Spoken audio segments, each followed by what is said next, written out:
বৃহস্পতিবার পবিত্র রাতে কেউ যদি এই দোয়াটি 100 বার পরে, কোনো দিন পৃথিবীর কোনো মানুষের কাছে তার হাত পাততে হবে না। পৃথিবীর সবকিছু তার পায়ের নিচে আল্লাহ হাজির করে দিবেন।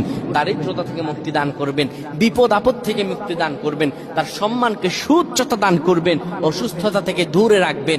আল্লাহর অশেষ দয়া ও রহম তাকে দান করে দিবেন। সুবহানাল্লাহ। বৃহস্পতিবার রাত এটি গুরুত্বপূর্ণ রাত।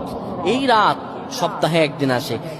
আরবিতে রাত আগে আসে, দিন পরে আসে। সুতরাং বৃহস্পতিবারের যে দিন গিয়ে রাত, এটি বৃহস্পতিবার রাত নয়, এটি শুক্রবারের রাত, এটি জুমাবারের রাত, এটি দোয়া কবুলের রাত, আল্লাহর কাছাকাছি হওয়ার রাত। সুবহানাল্লাহ। এই বৃহস্পতিবার রাত আল্লাহ তাআলা বান্দার দোয়া কবুল করেন।